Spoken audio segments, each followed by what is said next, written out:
Let me ask you something.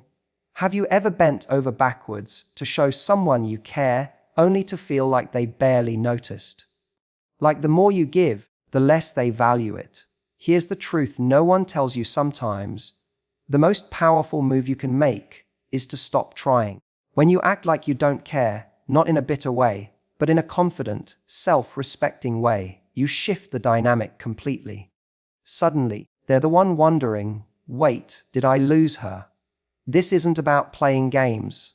It's about reclaiming your power. And when you do that, that's when everything changes. Emotional detachment often gets misunderstood. People hear, act like you don't care, and immediately assume it's about being cold, manipulative, or playing games. But that's not the point. Not when you're coming from a place of genuine self-worth. What it really means is pulling your energy back from someone who's not matching your effort. It's refusing to invest more than someone is willing to invest in you. And that's not cruelty, that's clarity. When you're constantly showing someone how much you care, checking in, initiating conversations, going out of your way to be available, there's a natural human tendency to take that for granted, especially in dating. People start assuming your attention is permanent, but the moment you step back, not with bitterness, not with resentment, but with calm detachment, that's when you send a different message. You stop reinforcing the idea that they can be half in, half out, and still have full access to your time and your heart. This shift isn't about punishing them. It's about protecting your energy. You're not here to convince someone to want you. You're not trying to prove your worth. That already exists. Emotional detachment allows you to step into that truth. You become less reactive, less desperate for validation, and more centered in what you deserve. That kind of energy, it's powerful, it's magnetic, and most importantly, it's grounded in reality. Here's the thing, if someone is emotionally immature, they'll often mistake your eagerness as something they can toy with. It's not even always conscious. They just haven't been challenged to step up. But when you stop feeding that dynamic, when you calmly stop overgiving, they feel the shift.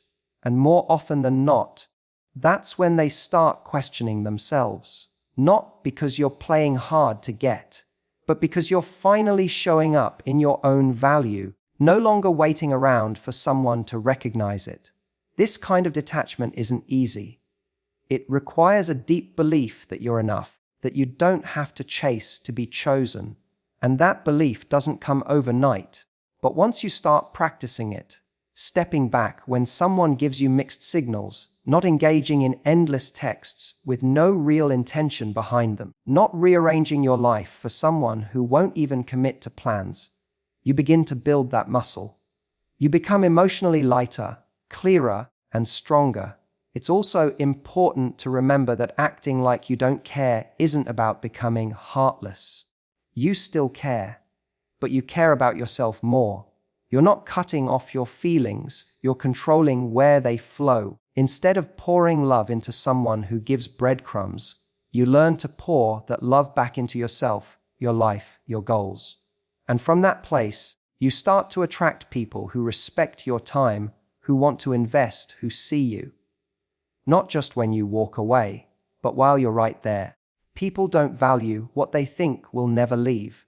That's not just a dating principle, it's human behavior.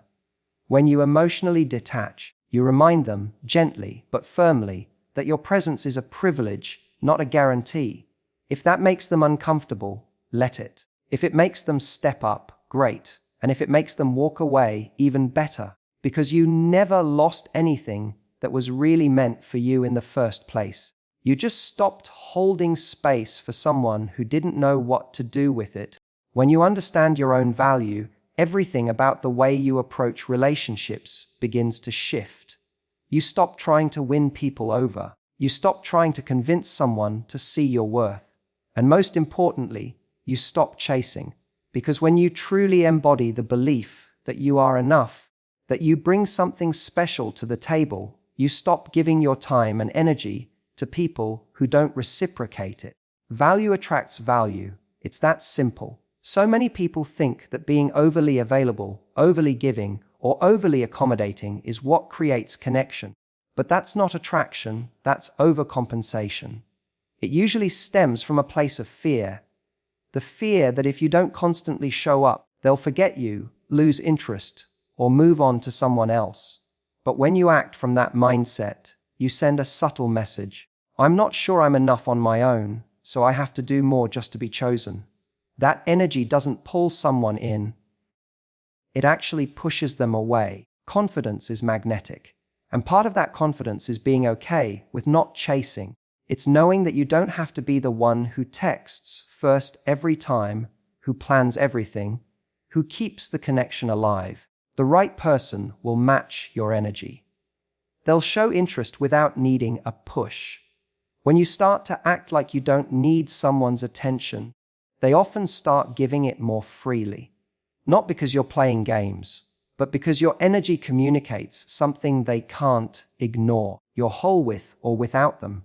Let's be honest, desperation repels, even if it's subtle. You can feel it when someone needs validation more than they want connection. It's not attractive. What is attractive is someone who knows what they bring to the table and won't settle for half effort. When you live from that place, you create a powerful contrast.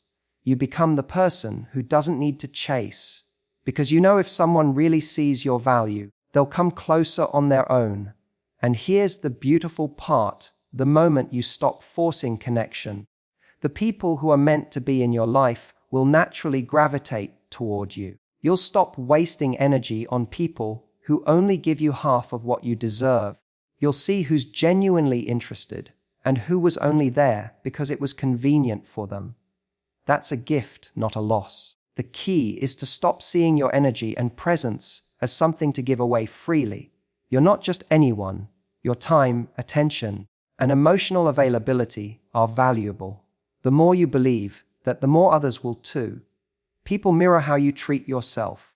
If you show them that you're always available regardless of how they treat you, they'll think they don't need to put in effort. But if you set the tone, if you move with calm confidence, if you don't overextend, you challenge them to rise to your level. It's not about arrogance. It's not about pretending to be above anyone. It's about knowing your worth and moving accordingly.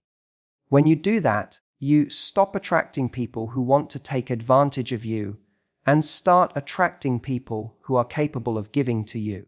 It's not magic, it's alignment. When you act from a place of true self-worth, you no longer try to get someone to choose you. You choose yourself, and from that place, you naturally attract someone who chooses you too. In relationships, one of the most common mistakes people make is trying too hard to hold everything together. They constantly reach out, check in, initiate plans, and do all the emotional heavy lifting because they're afraid that if they stop, the whole connection will fall apart. But here's the truth: if your constant effort is the only thing keeping someone engaged, that connection isn't solid. It's one-sided. Pulling back isn't about punishing someone or playing games. It's about giving them the opportunity to step forward and show you who they really are. When you're always available, always initiating, and always there, the other person never feels the absence of your presence. They never have to ask themselves what it's like not to have you around, because you're always showing up. That sounds generous on the surface, but what it actually does is rob them of the chance to invest. Relationships aren't built by one person constantly pouring in and the other passively receiving. Real connection is mutual, and mutuality can only be seen when you stop doing all the work and give the other person space to choose to show up. Pulling back creates space, and space creates clarity. It allows you to see whether they genuinely care or were just enjoying the attention. It forces them to evaluate the connection without your constant presence propping it up. Maybe they'll step up. Maybe they won't. But either way, you gain insight, and insight is more valuable than forced closeness. There's a powerful dynamic at play when you stop over-functioning. When you take your foot off the gas, someone who's truly interested will notice the shift. They'll feel it, and if the connection means something to them, they'll move toward you. That doesn't mean chasing. It means matching your effort, reaching out, initiating, creating space for you in their life. And when that happens, you no longer have to wonder where you stand, because actions speak louder than words. This doesn't mean you suddenly become distant or cold. It means you create balance. You stop leading every interaction and allow room for reciprocity. It's not about withholding love. It's about making sure love is flowing both ways. You're not walking away. You're just walking back far enough to see if they'll walk toward you. If they don't, that's your answer. And as hard as that might be to accept, it's also freeing, because you no longer have to live in the uncertainty of, what if? You gave them space to show up, and they chose not to. That tells you more than 1,000 mixed signals ever could. People often assume that if they let go a little, they'll lose everything. But the truth is, if someone disappears just because you stopped trying so hard, they were never really there in the first place. Pulling back doesn't ruin real connection. It reveals it. If the connection is strong, your distance won't break it. It will strengthen it. It will remind the other person that you're not always going to be the one doing everything, that you deserve to be met halfway. And when someone does step up after you pull back, it creates a healthier dynamic. It rebalances the energy and allows for mutual growth. You're no longer clinging to something fragile. You're building something real. Pulling back isn't about control. It's about empowerment. It's a way of saying, I know what I bring, and I'm willing to step aside if it's not valued. That mindset is not only attractive, it's transformative. In relationships, most people think that if they love hard enough, give more, stay loyal, and keep proving themselves, the other person will eventually see their value. But what often happens is the opposite.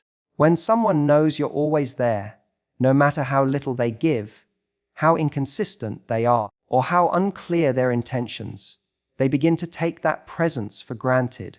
It becomes background noise, comforting but unappreciated. That's why so many people only wake up once the person they didn't fully value starts to slip away.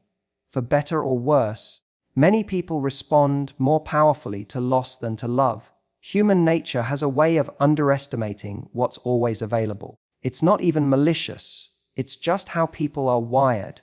When something feels certain, it doesn't activate urgency. There's no reason to pursue, fight for, or deeply consider it because it feels secure.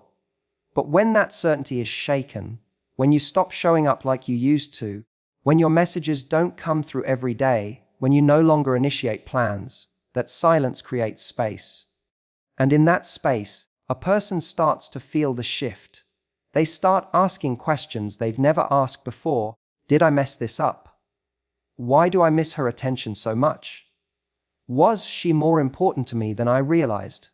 That emotional absence often speaks louder than any conversation you could have had. It forces someone to confront what they were ignoring while you were still available. They remember the comfort of your presence, your support, the way you listened, the energy you gave, and for the first time, they understand that it wasn't guaranteed. That realization can hit like a wave. It breaks the illusion that you'll always be there, no matter what. And with that, they're left with one of two choices.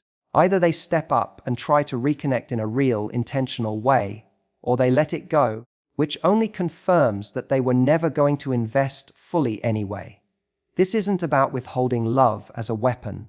It's about giving someone the dignity of realizing what they've lost without you having to explain it again and again. Talking endlessly about how you want more, asking for effort, begging to be seen, those things rarely create lasting change.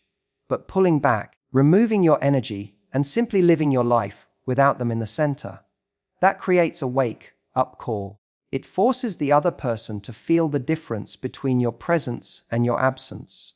And often, that's what causes the emotional shift they couldn't find while you were still standing in front of them, offering everything without question. It's not always about revenge or trying to make them hurt. It's about clarity. If someone only realizes your worth when you're gone, that's painful, but it's also honest. It means they were never fully connected while you were available. And while it might hurt to be appreciated too late, it also gives you something valuable: the truth. You learn not just how they felt about you, but how capable they were of showing up in a relationship. That insight is a gift, even when it stings. When someone really cares, they don't need to lose you to recognize your value. They feel it while you're there. But if someone doesn't see it until you're gone, you're not the one who failed. They're the one who waited too long. And in the end, you don't need to explain that to them. Your silence says it all. The absence they feel is the result of a presence they didn't honor. And whether or not they come running back, you'll know you gave them the chance to rise to the moment. Whether they did or not tells you everything you need to know. Your energy is one of your most valuable resources, and how you spend it says everything about what you believe you deserve. Yet in dating and relationships, people often give their energy away too freely, especially to those who are inconsistent, uncertain, or emotionally unavailable. When you find yourself constantly analyzing texts, overthinking their lack of replies, or rearranging your life just to accommodate their unpredictability, you're spending emotional currency on someone who hasn't even decided if they want to invest in you. That's not romantic. It's expensive. And the longer you keep doing it, the more depleted and unworthy you start to feel. Attraction is not sustained through effort alone. It's sustained through mutual investment. When you keep pouring your time, care, and attention into someone who isn't offering the same in return, you create an imbalance that makes you feel anxious, while they feel in control. They're not intentionally trying to hurt you most of the time. They're just receiving, and they'll keep receiving for as long as you keep giving, without ever being forced to evaluate what they're offering back. That's why it's so important to pause and ask yourself, what am I getting in return for the energy I'm spending here? It's easy to confuse hope with compatibility. You might think, if I just hold on a little longer, if I stay patient, they'll see what they have in me. But that's a trap. The more you wait for someone to change or realize your worth, the more you put your life and your emotional well-being on hold. You're handing over the driver's seat to someone who hasn't even decided where they're going. And in the process, you keep shrinking your own light just to fit inside the small space they're willing to give. The truth is, someone who genuinely values you won't leave you in emotional limbo. They won't make you guess how they feel or force you to chase clarity. When you find yourself constantly needing to decode their behavior or questioning whether you're too much, that's your signal to stop giving so much and step back.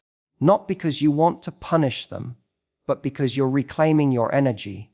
You're redirecting it toward yourself, where it actually creates growth, healing, and self-respect. You don't have to make announcements about it. You don't need to prove a point. Just quietly stop overextending. Let them experience the absence of your constant effort. Let them feel the space you used to fill. One of two things will happen. Either they'll realize what they lost and rise to meet you, or they'll fade, confirming they were never willing to give what you deserve. Either outcome gives you something powerful: the truth. Choosing not to spend your energy on someone who's unsure is not rejection. It's protection. You're not closing your heart. You're closing the door to confusion, half love, and emotional labor that goes unrewarded. You're making room for someone who doesn't just want your attention when it's convenient, but who's willing to match your energy consistently. That's where real connection begins.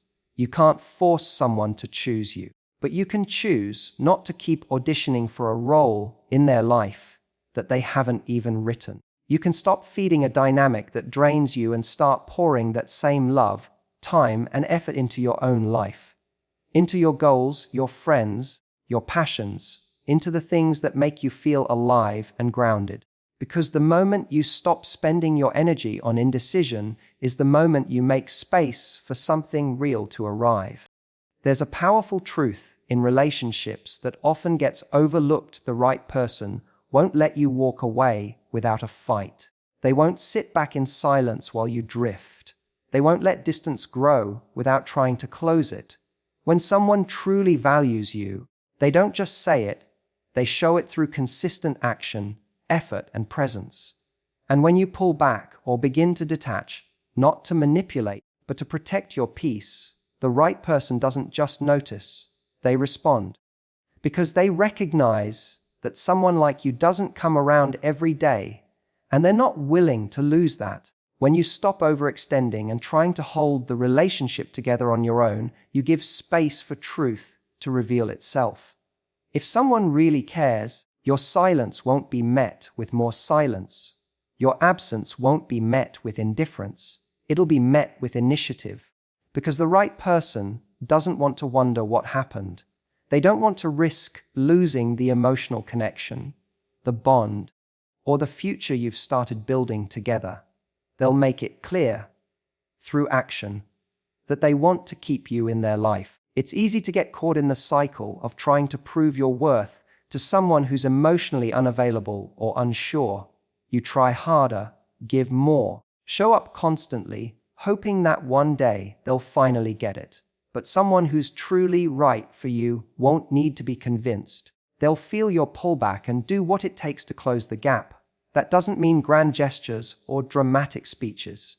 It means simple, real, grounded effort, like reaching out, asking how you are, taking accountability, and showing that they care not just in words, but in behavior. One of the strongest signs of emotional maturity is how someone handles your boundaries. When you step back and they meet you with understanding and effort, not blame or guilt, it tells you everything. They don't panic because they're losing control. They lean in because they're losing something they genuinely value. And if they don't react at all, that's also your answer. It means they were never fully in it, and your presence was being taken for granted. The right person will feel your absence not as a threat, but as a wake-up call. They won't just feel sorry, you'll see change. Because love without accountability doesn't build relationships. A person can miss you and still not be right for you if they're unwilling to step up. But someone who's truly aligned with your values and energy will treat your detachment as a signal that something needs to shift. They won't just want you back. They'll work to earn back the emotional trust. This is why it's so important not to be afraid of distance in dating. If someone fades just because you stopped chasing, they were never holding on in the first place. But if someone starts leaning in, becoming more intentional, making time, and treating you like a priority, that's when you know you're dealing with someone who's capable of real connection. The strongest relationships are built not when everything is perfect, but when two people are willing to show up for each other, even when things feel uncertain. If you have to carry it alone, it's not a relationship, it's emotional labor. But when you step back and the other person comes forward, that's when something real starts to take shape. Not because you forced it, but because you made space for truth to surface. And that truth, it will always point you toward the people who are meant to stay. To wrap it all up, the key to truly shifting any relationship isn't about playing games or pretending not to care. It's about reclaiming your power by honoring your worth. When you act with confidence, set healthy boundaries, and stop overextending your energy on someone who's unsure, you create space for genuine connection to grow. Remember, the right person won't need to be chased or convinced. They'll meet you where you are and value you without question. So, trust yourself enough to pull back when needed, stay true to your standards, and watch how the dynamics change. Sometimes stepping away is the bravest, most loving thing you can do, not just for them, but for yourself.